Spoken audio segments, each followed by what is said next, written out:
Assalamualaikum warahmatullahi wabarakatuh.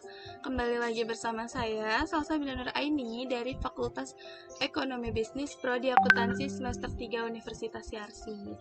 Untuk video kali ini, saya akan menjelaskan tentang uji normalitas. Nah, uji-uji SPSS untuk data primer itu ada statistik deskriptif, ini sudah saya jelaskan. Uji kualitas data, ada uji validitas, ada uji reliabilitas, lalu uji asumsi klasik. Nah, ini yang akan kita bahas nih, uji asumsi klasiknya. Lalu ada uji regresi linear berganda, uji hipotesis yang terdiri dari uji T dan uji F, lalu yang terakhir ada uji koefisien determinasi. Nah, uji asumsi klasik itu dibagi menjadi 3 lagi ujinya. Yang pertama ada uji normalitas, yaitu yang terdiri dari grafik histogram, grafik normal probability plot atau grafik normal PP plot. Yang terakhir ada uji one sample Kolmogorov-Smirnov atau uji one sample KS. Nah, yang kedua itu ada uji multikoloniaritas. Yang terakhir itu ada uji heteroskedastisitas.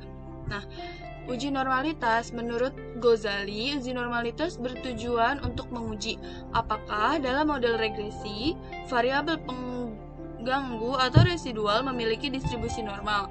Seperti diketahui bahwa uji T dan uji F mengasumsikan bahwa nilai residual mengikuti distribusi normal.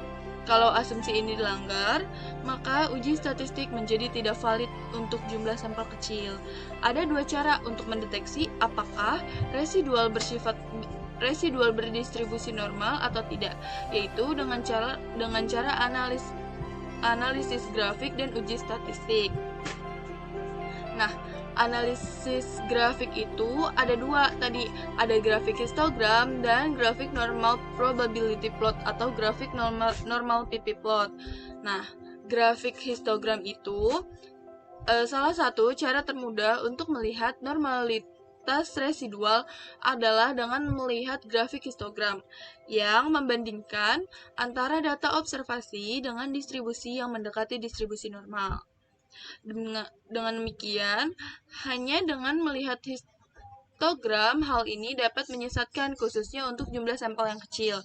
Metode yang lebih handal adalah dengan melihat normal probability plot yang membandingkan distribusi kumulatif dari distribusi normal.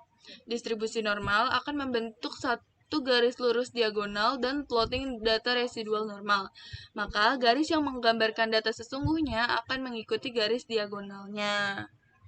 Nah, yang kedua itu ada grafik normal probability plot atau grafik normal PP plot. Ini yang membandingkan distribusi kumulatif dari distribusi normal.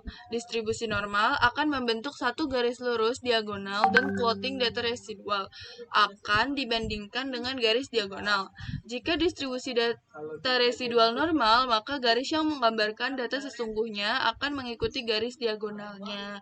Nah, untuk menguji analisis grafik ini, yang grafik histogram dan grafik PP plot, kita langsung aja ke SPSS-nya. Di sini saya sudah punya datanya. Nah, di sini itu kan untuk di sini ada yang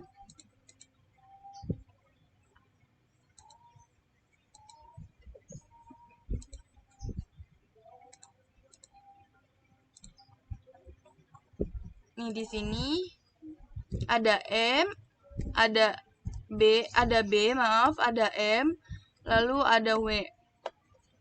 B itu variabel X, M itu variabel X, dan W itu variabel Y. Nah, di sini kan sudah ada nih total variabel X yang B, lalu di sini ada juga total dari variabel Y, yaitu total W. Nah, yang belum ada kan total dari variabel X yang M. Jadi, kita buat dulu. Caranya, klik transform, compute variable, lalu di sini total M, ya, di sininya kita tuliskan bukan tabel tapi total. Ini caps lock semua. Total M. Nah, untuk function groupnya kita klik yang all, function and special variable-nya itu kita klik yang sum. Karena kan untuk menjumlah, lalu klik ini. ini tanda tanyanya dihapus. Kita masukin nih yang M-nya. M1 kita masukin. Lalu masukin M2-nya. Koma, jangan lupa. M3 masukin. Lalu koma. M4, koma. M5 yang terakhir, M5. Nah, kalau udah kita langsung klik OK aja. Nah, di sini kan ada nih totalnya. Total M. Nah, ini kan masih ada angka di belakang koma. Ini kita hapus dulu, kita klik variable view. Lalu di sini desimalnya kita ganti 0. Data view lagi. Nah, ininya di sini kita yang total M ini kita taruh aja di samping yang M terakhir aja. Nah, jadi di sini kan udah jelas ya. Total B, total M, dan total W. Lalu untuk cara menguji analisis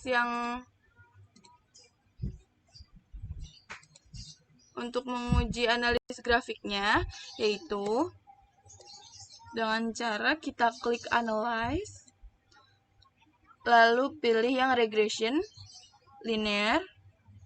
Nah, untuk dependennya ini kita masukin yang variabel Y, yaitu total W. Ini kita masukin.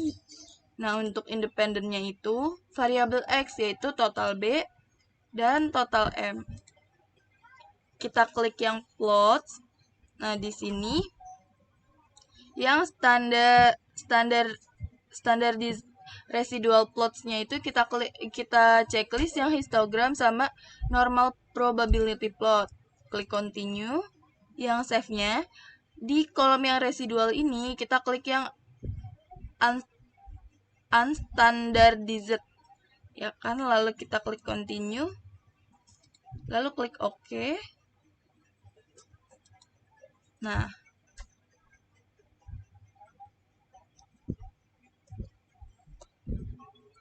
kalau udah nanti keluar outputnya seperti ini. Nah, di sini kan ada nih, ini yang seperti ini, yang ada di diagram batangnya ini yaitu analis grafik histogram. Lalu yang ini yang garis lurus lalu ada kecil-kecil ini variabel ya. Variabelnya respondennya, maaf, ini tuh responden yang menjawab pertanyaan-pertanyaan kita tadi. Ini tuh di sini, ini untuk ini tuh grafik normal PP plot. Nah, di sini ini kan ini dinyatakan normal atau tidaknya dilihat dari di sini kan ada grafik batangnya. Lalu di sini ada line-nya nih, garis yang seperti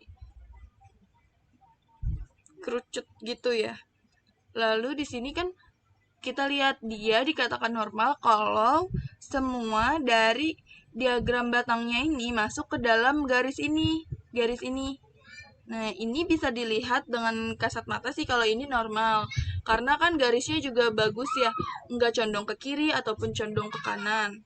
Nah, kalau yang normal PP plot juga ini bisa dikatakan normal karena di sini untuk respondennya ini mendekat ke garis yang di sini, ke garis ini nih, yang garis lurus ini. Kan di sini tadi dijelaskan bahwa jika distribusi data residual normal, maka garis yang menggambarkan data sesungguhnya akan mengikuti garis diagonalnya. Nah, ini jadi yang lurus ini tuh garis diagonalnya, yang ini tuh tadi garis, yang tadi tuh distribusi data residual normal. Ini tuh datanya nih, data-data respondennya. Yang ini garis diagonalnya, dia kan mengikuti semua, jadi itu dikatakan normal. Nah, untuk yang gak normalnya, yang bagaimana? Di sini saya kasih tahu. Nih, untuk yang grafik histogram, dia tuh yang gak normalnya tuh ada moderate positive weakness, yaitu dia tuh lebih condong ke kiri gitu. Nah, kalau ada juga yang substantial positive weakness, dia itu condong ke kiri, lalu tuh lebih ke atas grafiknya. Nah, ada juga yang severe positive weakness, dia itu lebih condong ke bawah. Moderate negative weakness itu dia lebih condong ke kanan. Terus substantial negative weakness, dia itu lebih condong ke kanan, lalu dia tuh tinggi gitu kan ininya. Nah, yang terakhir itu ada severe negative weakness, dia itu lebih condong ke bawah kanan.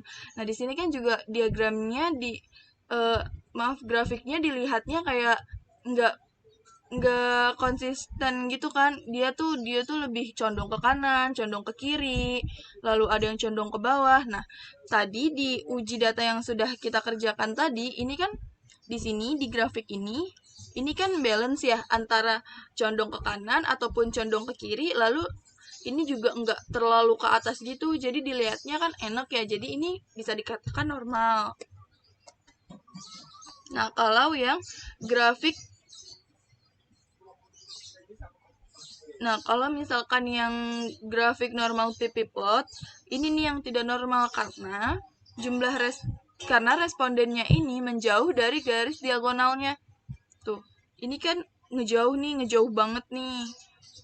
Nah, ini juga nih nggak beraturan, ngejauh, lalu ada yang deket. Nah, di situ kalau kayak gini tuh namanya nggak normal. Nah, yang udah kita uji tadi itu kan semuanya ini kan mendekat sama garis diagonalnya. Jadi ini bisa dikatakan normal. Lalu di sini kan masih ada nih dua diagram batang yang kita nggak tahu ini tuh sebenarnya tuh masuk ke dalam garis ini atau enggak. Jadi kita harus uji dulu karena kita nggak bisa langsung bilang kalau misalkan grafik ini itu tuh udah normal. Jadi kita uji. Nah, kita ujinya dengan cara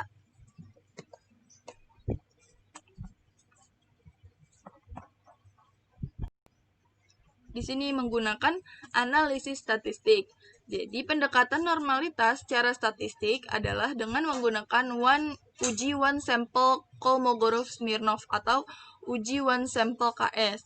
Uji one sample KS merupakan uji normalitas yang umum digunakan karena dinilai lebih sederhana dan tidak menimbulkan perbedaan persepsi. Uji one sample KS dilakukan dengan tingkat signifikan 0,05. Pengujiannya itu dengan cara, untuk lebih sederhana, pengujian ini dapat dilakukan dengan melihat profitabilitas dari Kolmogorov-Smirnov Z statistik atau asymptotic-to-Tillet. Jika asymptotic-to-Tillet-nya kurang dari 0,05, maka nilai residual dalam suatu regresi tidak terdistribusi normal. Jika nilai asymptotic-to-Tillet-nya itu lebih dari 0,05, maka nilai residual dalam regresi terdistribusi normal. Nah, di sini kita langsung uji aja untuk uji one sample KS-nya. Langsung ke SPSS lagi. Kita klik yang analyze, lalu non-parametric test. Kita klik yang legacy dialog. Ini ada one sample KS, kita klik aja. Nah, tes variabelnya ini kita masukin yang unstandardized. Kita masukin ke tes variable list. Lalu kita klik OK. Nah, di sini kan udah muncul nih. Ini dia output dari uji one sample KS.